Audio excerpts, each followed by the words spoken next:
That's how I feel like how we have to start this webinar. Yeah. We have been preparing for this thing for really the last year because Google has been talking about nothing but EAT, expertise, authoritativeness, and trustworthiness for at least a year. That has just been all of the core updates we've seen, what they're talking about publicly that they want website owners to focus on to do well in the search rankings has been EAT. And so if a Google engineer has breathed the word EAT or YMYL over the last year, we have read it, we have watched the interview, we have listened to the interview. And in this webinar, we're going to give you everything we've learned. That's right. For the next half hour or so, we are just going to hammer EAT, and you're going to know exactly what to do going forward to help establish EAT for your websites. But first, let's do a little case study here. We started 2 websites at about the same time. The first one was 7yearolds.com, which I don't think we've actually revealed before. I think this is the first. This is it. 7yearolds.com. That site is not quite a year old yet. And then actually shortly thereafter, we started emborapets.com. Both of these sites have similar type of content, all written by the same people, and yet one of these sites dramatically outperformed the other. Yeah, that's right. One of these sites is almost to 100,000 page views a month, and the other one is at 3,000 page views a month. Wow, right? So the question is, which is which? Which website is getting 100,000 page views a month and which is getting 3,000 a month? Well, the answer is Embora Pets is getting 100,000 page views a month. And the question is why? Well, we started 7yearolds.com as a case study. It was immediately after the so-called Medic update from Google in August 2018. In this update, and it was wrongly named the Medic update because it impacted other things, but it was all about YMYL. It was websites that are about your money or your life. These kind of very important search terms. Google was trying to be extra cautious about who got those rankings. If somebody searches, I have a weird looking mole on my arm and it's turning green and pussing stuff, is that skin cancer? They type that into Google. Weird search, by the way. Yeah. They want to make sure that goes to, the American Cancer Society and not Bob's blog, right? It's a very important search. It's medical. And the problem with 7yearolds.com, which we started the website right after that because we wanted to test what would happen, is all of the articles we had approved by a pediatrician who looked over the website to make sure the information we were putting out was correct. We wrote it the very best we can, same formula as we have on all the other sites that we've built to success. And this one absolutely tanked because 9 out of 10 articles were medical. It's things like, can a 7-year-old have aspirin? Can a 7-year-old have depression? Should 7-year-olds have pubic hair? All kinds of medical related things. And Google was cautious about it. I don't know who these people are. They don't have any credibility on this website, and the site tanked. We didn't establish EAT on the website, even though we had a pediatrician approve the articles. And in this webinar, we'll explain kind of why that is. Really, everything that we didn't do on that website, we're going to talk about in this webinar. If we had done all of those things, I think that the result would be dramatically different. And I'm excited actually to now go through and do all of those things to that website and see if we can get it to turn around by establishing EAT. So Jim already mentioned it. EAT stands for expertise, authoritativeness, and trustworthiness. All of those things, each one has a little bit of a distinctive meaning, but they all kind of flow together into credibility. What's a site that we can trust the content and the author, that we can have confidence that the information that we're getting is helpful and accurate? And that's what EAT is all about, is establishing that in a way that helps the user, but also in a way that Google can measure. And Google is doing this really, I think, for 3 reasons. One, to reduce spam.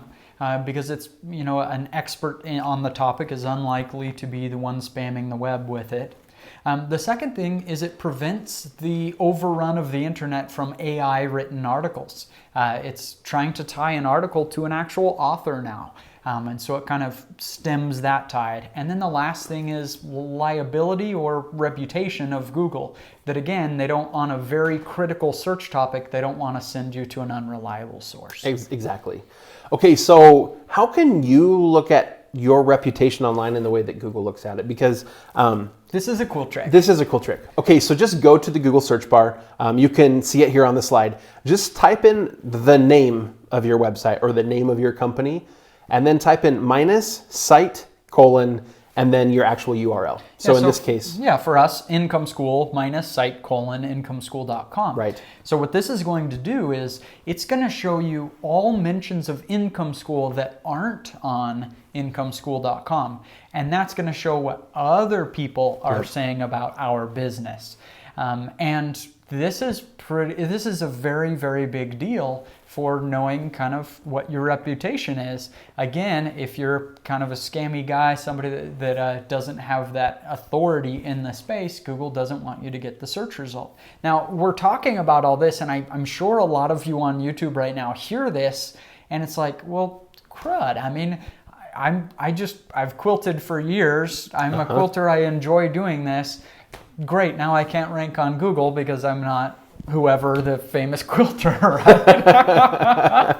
The quilters are celebrities. Yes. Anyway, actually, don't worry about that. We are getting to that in a little bit. So don't lose hope if you feel like this is actually a very good thing for individual bloggers, and you're going to see why. Yeah, and in fact, check out this quote here. This came from Google's Quality Rater Guidelines. The Quality Rater Guidelines, first of all, are super awesome.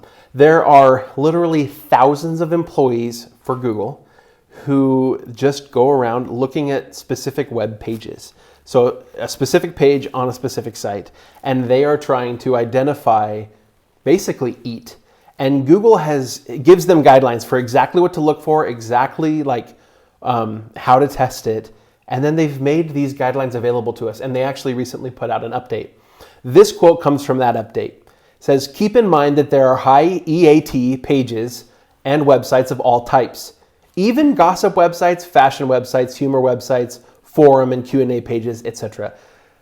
There are high quality, high EAT websites, sites that have established trustworthiness in every field.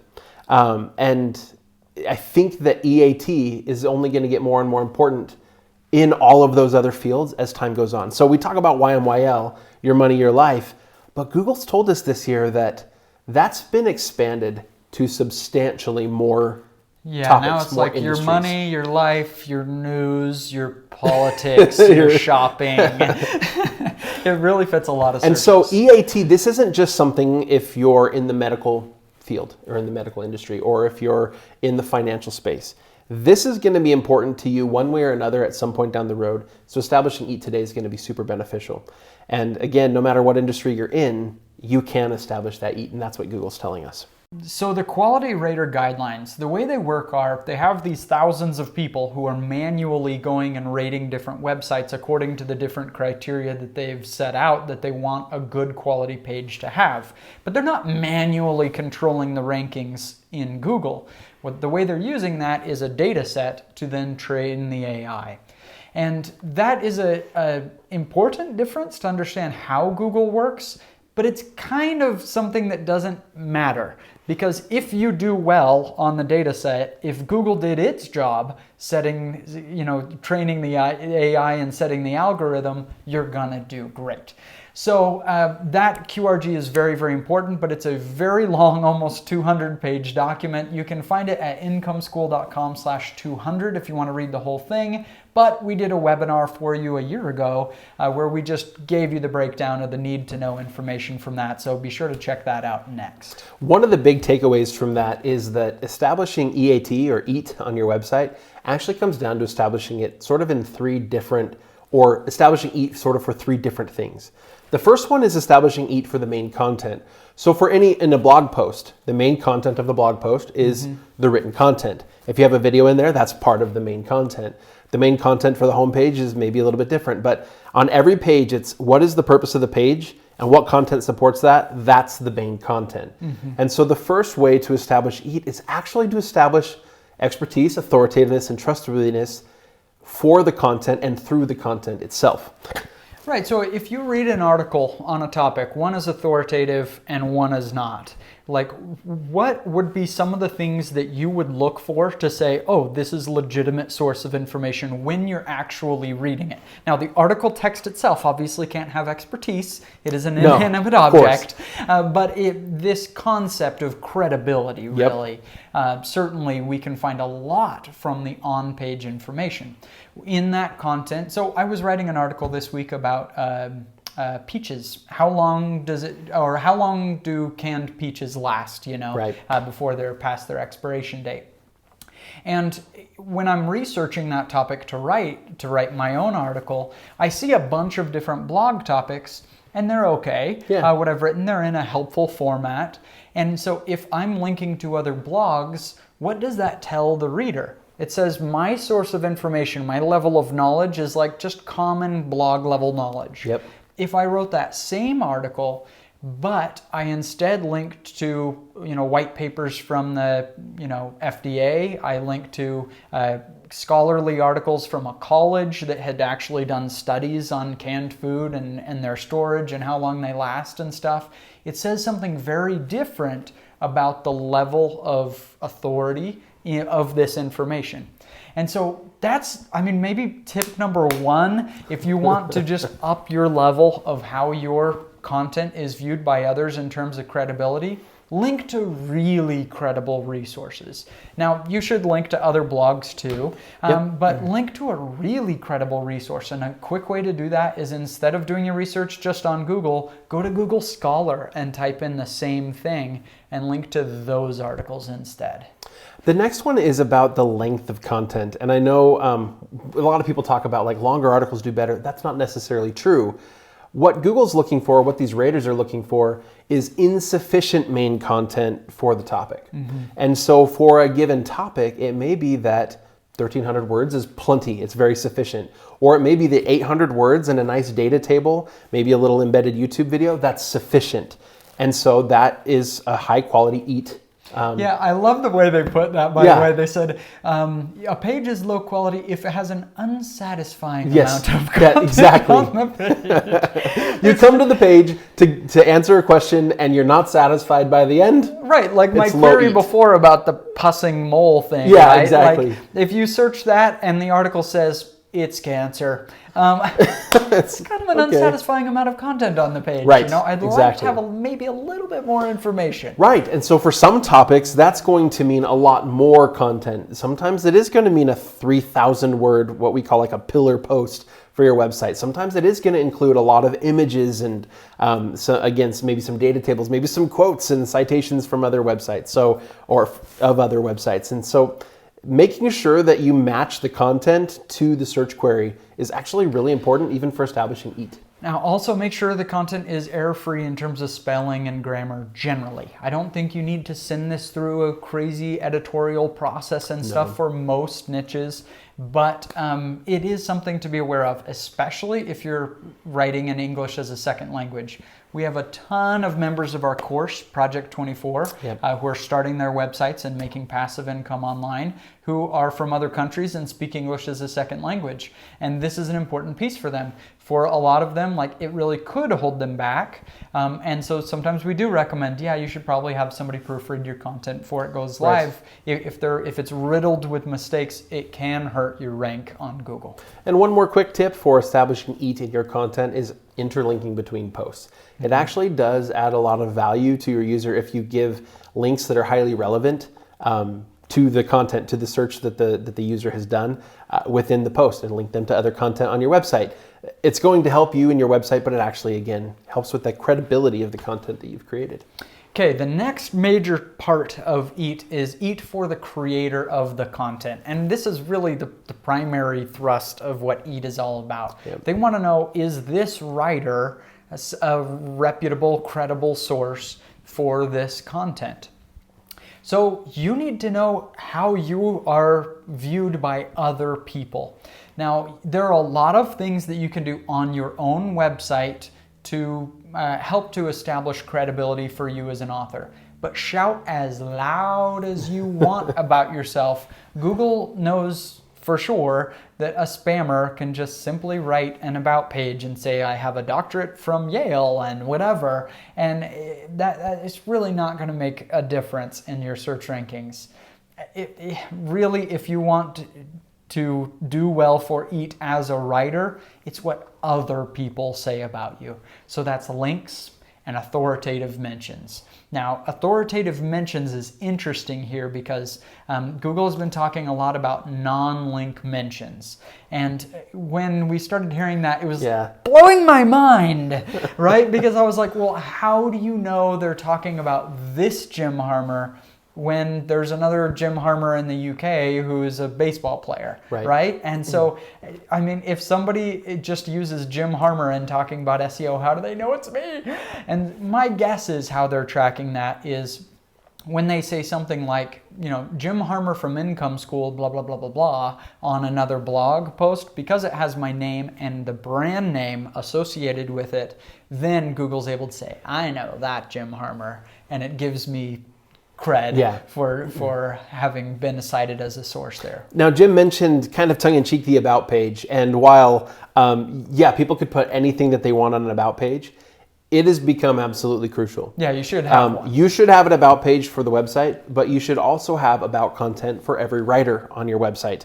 And that way, when you do go out and shout about yourself, right? If you do write a guest post for a highly relevant and valuable other website, or if you do go get interviewed on a podcast or whatever, if you have a link from that instead of going to some article on your website goes to your About page that helps speak to the credibility of that author, that's going to do more for establishing that EAT for the content creator than if you were just to link to anywhere on the website. So yeah, and so this is really about personal branding. Yes. What we don't want to see you do at all is go out and get a bunch of spammy links and spend months writing guest posts and doing everything to try to trick Google into establishing yourself as some kind of expert in your field. Instead, just do some normal marketing, personal branding for yourself. Reaching out to other people on podcasts and YouTube channels and other blogs and seeing how you can help them to be a source for the content they're creating. It's just normal marketing for yourself. Yeah. You don't have to do this in a spammy way. In fact, you shouldn't do this in a spammy way. That's an interesting just shift in mindset for a lot of people, because you're saying, well, what's the difference, right? Mm-hmm. Whether I'm going and writing a guest post for the intent to get a link or writing a guest post for personal branding, and isn't it the same? Mm-hmm. And the answer is no, it's not the same. Just participate in your industry. If your intention is to get a link that's intended to manipulate Google's algorithm, you're going to go into it with a totally different mindset, and you're probably going to spend way too much time. And you're going to get low quality junk. You are. Or you're going to get high quality links, but you're going to put hours and hours and hours in to get one link.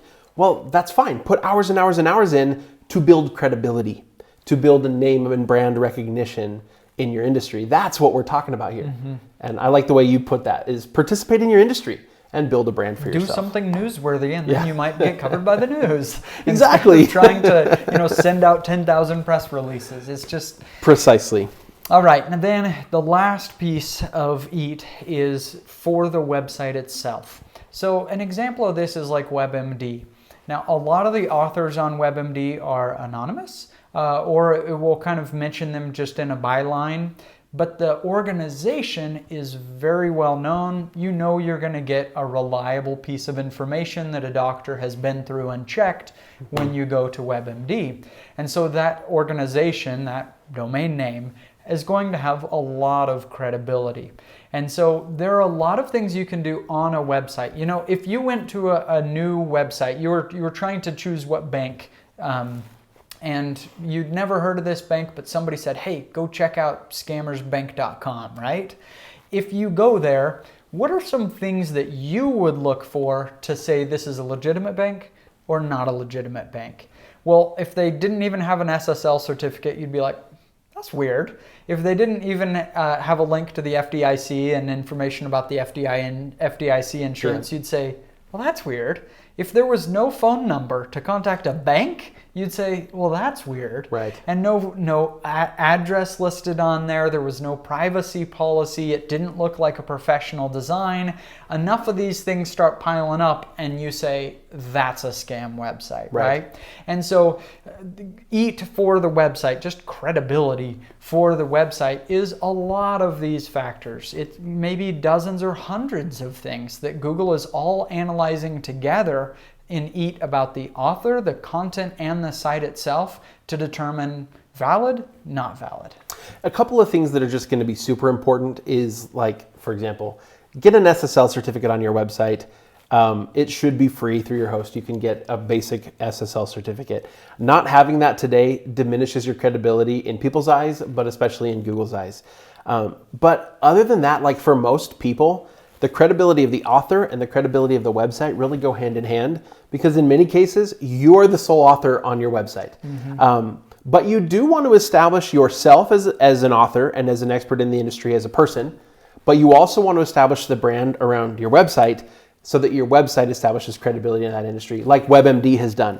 I don't know the names of any authors on WebMD, but I know that if I go to WebMD looking at symptoms, that I can be pretty confident in the information that I get. I don't care who wrote it. So that's kind of what we're looking at there for website credibility. And it's going to vary a little bit from industry to industry, because like you said, in banking, there are at least dozens of things. I probably also want to see, like, this is a bank in the US, I want to see a US address. You know, the routing number for the bank is probably going to be visible somewhere. That usually shows up in the footer. There's all sorts of things. In your industry, you may not need all of that. Yeah, and that's really the question, is you need the amount of EAT for your industry and for the level of site that you have. You may take a site that's brand new, and I don't want you to spend a month trying to jump through all these hoops doing things. I want you to just write content and get your website out there, get started, right? But as your website gets larger and larger, maybe later you add an ebook. Well, any website that takes financial transactions is YMYL. Google's going to be more careful about who they send here because they're trying to get your credit card number, right? And so at that point, we better have privacy policy, terms of use. We better have a return policy. We better have a contact information. Things start changing as your site gets bigger. Similarly with the niche that you're in, if your niche is sewing again, I mean, this isn't mission critical, right? It's not as big of a deal. Whereas if this is making, how to get off opioids, this is mission critical. We're going to have a lot of EAT established if we want to have a chance of ranking. So I want to share another example here of sort of website credibility. We talked about WebMD. And another example to go along with that is the CDC's website, the Center for Disease Control, which is a government entity, right? These two websites have both recently written a lot of content about the health impacts or the health effects of vaping. It's a very, very, very trending topic in the news right now. And both of these websites are able to rank really, really well for it because those two websites have both established a high level of EAT in this medical industry. But they're two very different types of organizations. One of them is a government entity, and they get EAT simply because the government owns them. They are vetting every bit of information that's being posted on their website, and so they are the authority on the topic. There's just no beating that. WebMD is not a government-backed organization, so they have established EAT in other ways. They are an organization that uses a lot of medical professionals to vet the information. And so Google looks at those two organizations and sees them differently, but both of them having a very high level of EAT, allowing both of them to rank really, really well for news and for other topics related to this super highly trending topic of vaping, where there are probably thousands of articles that have been written in the last month on this subject. Yet if you go do a Google search about vaping and its health effects, you're going to see those two websites pop up at the very top all the time. Yeah, so a more TV-focused example of this is that commercial. Remember the commercial with the itty-bitty little giraffe? Yeah, it's silly. In the DirecTV commercial. And like people were actually convinced that it was a real thing, and DirecTV set up a whole website and like tried to make it look totally legit about how to get these little miniature giraffes, which I would buy one immediately. Oh, if I could buy a lap giraffe, I would own a lap giraffe. Forget puppies. Pretty bird. But anyway, that's why this is so important. Is you want to be able to establish authority so that we don't get this kind of spam kind of content for real on the web. And that's the thing, though, is that like that was clearly just a joke, right? And they weren't going to take anybody's money and information. But there are many people out there that are trying to pull one over on people. And that's why this is so important here. Like, while you might say like, who's Google to decide who should rank and who shouldn't, or which organizations are legit and which aren't? But the reality is, somebody's like, got to decide. They got to decide, because people are going to be fooled, and that's what's going on here. And so these guys, obviously, DirecTV was able to make a really legitimate looking website. And so the look of the website isn't all that matters. It's establishing that credibility and then having a reputation in that industry. And we can't just let that go. Absolutely. So what are some differences between high quality websites with a lot of EAT and others that aren't? Sometimes it's factors that you wouldn't otherwise guess. For example, in recipes, if I'm searching for a recipe for Thai curry, because that's all we talk about on this channel, when I look at that, I see, here are a bunch of different recipes for Thai curry. They're all the same in Google's eyes. One is on a bigger website than the other, but how in the world do we decide? And user-generated content, the number of comments on it, may actually be a factor if those comments are positive about the recipe, because otherwise somebody on a big website says put in 4 cups of salt, and otherwise Google would have no way of knowing. And so that's a way to establish this credibility, is by seeing how people are interacting with the page. That would be kind of a funny prank, right? It would be awesome. Just get a recipe to rank and then first of all, change one of the ingredients. 2 spoonfuls of cinnamon and put it in your mouth. We don't want to hurt anybody here. Also, No, try it.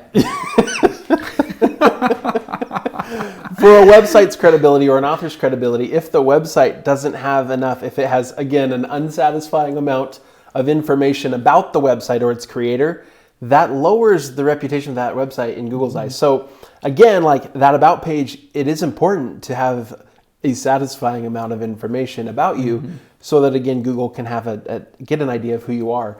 And if you can get that, your peers in the industry, if you can get other people then to sort of give you a vote of confidence with that link or that non-link mention, that's going to help you as well. Other things like in a blog post, so we're back to main content here. We talked about this before, but an unsatisfying amount of main content. If the title of the post is exaggerated or shocking, we're talking about clickbait here. Like, there's a fine line between good marketing and good branding and giving people something that makes it intriguing to click on. And then the other side of that line is exaggerating it, making it too shocking. You lose credibility in people's eyes and in Google's. Now, we talked about earlier how you don't have to, have a degree in your topic and be have certifications and stuff in order to just talk about it online, and in order to win #1 rankings all the time. Now, this is easier when you're in a space that isn't in the YMYL space, in a mission critical kind of search. We really just need to call it that, because it's not just your money and your life. Sometimes it's politics and news and other things as well. But if you're not one of those people, you can still win the rankings. Google gives an example in the QRG of if I'm searching about cancer, right? And I want to know what it's like. What are things that my body is going to be going through exactly? Here's the exact quote. It's even possible to have everyday expertise in YMYL topics. For example, there are forums and support pages for people with specific diseases. Sharing personal experience is a form of everyday expertise. So if I'm talking about adoption, I don't have to work for an adoption agency. If I've adopted 3 kids, I can talk about adoption. Yeah. That everyday expertise is fine. I don't have to have a degree in entomology to write about fly fishing. If I've gone fly fishing every weekend for the last few years, I can write about fly fishing. But let's say you're writing about something that you really are very new to. One of the websites that I created was about a boat, and we got great traffic to it, and that site was making money within a year. It was earning like a full-time income. And I wasn't an expert in boating by any means, But I was open about that, and I said, hey, I just barely bought a boat. I've had a million questions that I couldn't find good answers to. And so as I learn those things on my boat, I share them here on the website. And that was kind of the attitude I took a look across the whole website. It ranked like crazy. That thing won number one rankings over and over again because I really was in the trenches doing the thing and not just pretending about something I had no idea about. And I think the important thing to remember there, or the important distinction to make, is that there are some topics in an industry that do require the actual like credentialed expertise. Right. So back to your example of cancer. If we're talking about like diagnosing cancer, somebody who's like, oh, I had cancer, and so I'm going to tell you how to know if you have cancer. Good point. Like, no way. I'm sorry. But if you need to have the credentials and the expertise and the reputation to write that article that tells people, hey, if you have some of these symptoms, you should go see a medical professional. If I'm searching for tips to live through chemo and radiation, Exactly. you're probably a better source than the some doctor. doctors. Yeah, if he hasn't been through it himself, he knows a heck of a lot less than you do about that topic. And so, for fly fishing, if you've never tied a fly before and that's what you're writing about, yeah, you don't have any expertise. But if you go fly fishing all the time and you're talking about like, hey, here's how to pick the right spot along the riverbank or whatever, then yeah, that's exactly the kind of content that everyday expertise actually gives you better expertise than a credential would. Now that's a perfect example, because if you're on a fly fishing website, you've gone fly fishing, but now we're writing an article about fly tying, and you've never actually done that. Google has no idea. Yes, that's They true. have no idea, right? And we talked about this a little bit before with 7yearolds.com. We actually had all of the medical content on that website approved by a doctor. We got a pediatrician to read through the articles and say that that's correct information, right? And we even said in the article that it was reviewed by a pediatrician. But Google doesn't know that. And so that's kind of the frustrating or difficult piece about EAT, is it's not just the things you do, it's doing those things in a way that Google is going to recognize. Yes. Right? That's actually pretty critical to how this works. Google doesn't know if you've tied a fly. What they can know is that 4 other people link to your about page from other fly fishing sites. Probably this guy knows what he's talking about. What they can know is that this guy uses the right kind of industry lingo on other websites about this same topic. Probably he's more credible. They can know a lot of things that are actually algorithmically measurable. They can't know some other things. Just because you used, doctor on that page doesn't mean Google knows, oh, they said it was reviewed by a physician, so we're good. Again, they want external credibility. They want external validation of what you're saying. And so it's not just a links game. There are probably dozens or 100 factors to establish EAT, but just getting the information right isn't good enough now. They want you to have the personal brand and the personal marketing behind your organization to support it. That's where this whole discussion gets frustrating. And so we did something about it. We did. If you're one of our Project 24 members, I know many of you are. Project 24 is our course where we teach internet marketing and how to create a site and get traffic to it. We created a new course. It's in your dashboard today, right now. It's 30 Step by steps. step, yeah. It's 30 steps of just like step 1, go create an about page. Here's a template for your about page. Step 2, go do this. And we walk through all of the steps that we would take after studying this for forever to establish EAT on a website. And some of them you may skip if you're a brand new website and say, that's a little bit later. And others you're going to want to make sure you absolutely hit on. But it is absolutely step by step to try to do this. Again, we're not trying to scam the algorithm. We're trying to actually do personal branding and marketing. And that's exactly what it is. None of this is about trying to trick Google into believing that you have expertise, authoritativeness, and trustworthiness. The point is to actually have expertise, authoritativeness, and trustworthiness, and to display it to Google and to the users of your website in a way that they can tell and they can measure it. And you can do that even if you're not an expert today. Yes. If you're following those steps, like, you can establish yourself by doing those things. Exactly. Project 24, for those of you who aren't members yet, is our step-by-step approach to how we build websites in a clean way that doesn't get hammered by Google algorithm updates. It's awesome, it's sustainable, it's step-by-step. It walks you through how to go from where you are today to building a full-time income online in about 24 months. I want to invite you to go to incomeschool.com/project24 to learn more about what Project 24 is all about.